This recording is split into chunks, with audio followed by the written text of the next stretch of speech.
On December 23rd, a group of hackers and makers will get together to do a holiday hack, and you are all invited. We will be hacking the Flowers Bluetooth brooches. This is a video to get you prepared. Here are what you need. A pair of Flowers Bluetooth brooches, Arduino IDE, a USB-C cable for programming, and 2 lithium-ion batteries. If you want to join us and do some live programming together, make sure to sign up here at www.kittyyoung.com.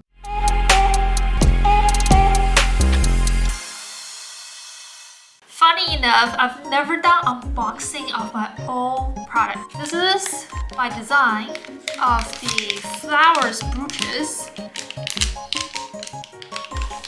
It's a collaboration between my fashion brand Art by Physicist and DF Robot. DF Robot manufactured these, and I got a whole bunch of them. So I'm actually going to unbox, well, it's already unboxed, but test out the experience of my own design. You can find from my Hackster.io profile a prototyping process of these Flowers brooches. They come in pairs, and you can use Bluetooth to pair them up. First thing first, I need to actually add the batteries to them. External power supply range is 7 to 12 volt. Going to just use my existing batteries, which I have on the older version. So this is version V0.3. This is when DF Robot was prototyping these boards with me. Power supply interface is the 3.7 volt lithium-ion battery with the JST connector, which is very common and easy to get. And what I love the most about it is that it includes the charging, so you can directly charge the batteries with these boards. You don't have to get additional chargers. The products, of course, are version 1.0. I'm just going to remove the batteries from these older boards to add to the new one. Hopefully they're still charged. If not, you can simply charge them through the board themselves. They come with USB-C ports, and they come with the battery charging already, which is what I really love about boards that are convenient, because this is what you have to do, especially for wearables. And also, these boards come with on and off switch already also integrated, so that's another plus. For a highly integrated board, you don't have to do any soldering. So they come with factory settings already programmed. Right now they are paired with each other through Bluetooth, so they are blinking together. These are touch sensors in the center of the flowers. The factory setting doesn't use it. Of course, you can reprogram them to have the touch sensor functional, and then you can use them for whatever interaction you would like to do. On the back side, you see all these components integrated. The AT-MEGA328 BLE chip type is TICC2540. You can debug the Bluetooth module through the @ command. Serial port communication. This is what you need, a USB-C cable for reprogramming. Supports USB BLE firmware update, and you pretty much don't have to add any other components apart from the LED and touch sensor. They also have the vibrating motor. So right now the program allows you to detect each other's distance through Bluetooth. You can have one board be the mother and another board be the child. So imagine a mother and child wearing this outside, and if the child runs off, the mother's vibrating unit would start to notify her. And we also have accelerometers on board. The factory setting again doesn't use the accelerometer, but you can imagine wearing these with your friend, and then you can jump around. It detects your motion and perhaps even the angle of the board. And then you can trigger the interaction through the LEDs or the vibrating motor.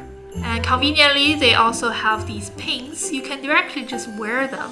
These are the Bluetooth antenna. So these pretty much have all the components that you might want to use as a starter, wearable, programmable, decorative PCB brooches. With all these components on the board, what interactions can you think of that utilizes all these components?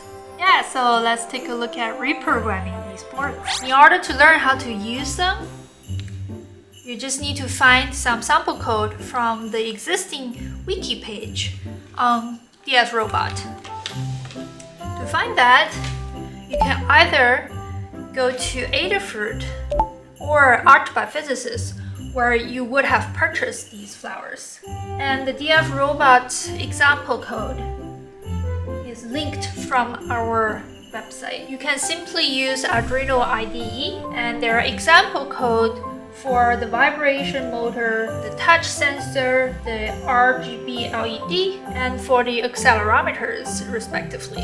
USB-C to USB. Actually, it would be easier if I had a USB-C to USB-C. Bootloader is Arduino Uno. So when you plug these in, you just put Arduino Uno as the board. Don't have to install additional boards. Vibration motor, which is pin D5. Touch is pin 6. RGB LED pin 9, D9. And there's the 3-axis accelerometer that is using the I to C.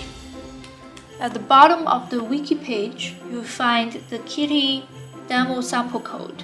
You can download a zip folder that contains all the sample program.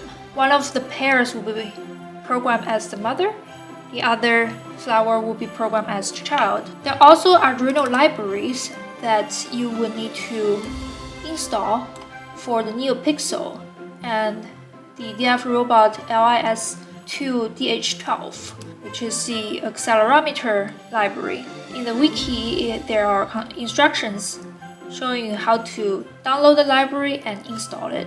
You don't have to download them separately here. You can just download this whole demo sample, which already have these libraries included. Depending on whether or not your board has your Arduino IDE already has these libraries installed, you would then need to add them in as instructed by the wiki. My board is COM7. This is the serial output. It's 0 when it is not touched. Changes to 1 when touch sensor is touched.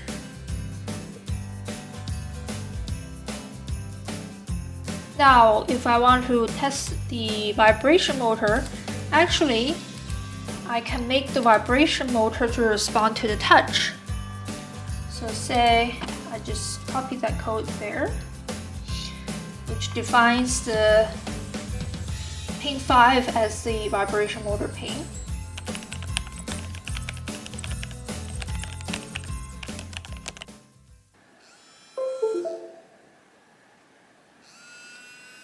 The touch to vibration worked amazingly well. So now I'm going to try the LED code. What I'm gonna do is just copying the example code for the RGB LED. Just repeat it, and then I would modify on top. See? Yay! And now just setting the LEDs to shine through a sequence. Of course, then you can change the colors and how fast they blink just by changing the parameters on this code. Now, to connect the two boards, you just have to find the code snippets from the mother and the child examples. The mother would be central and the child will be peripheral. What would you make them do? Join us on December 23rd. Oh, you know what would be cool? I want to control the other person's bluetooth with my touch.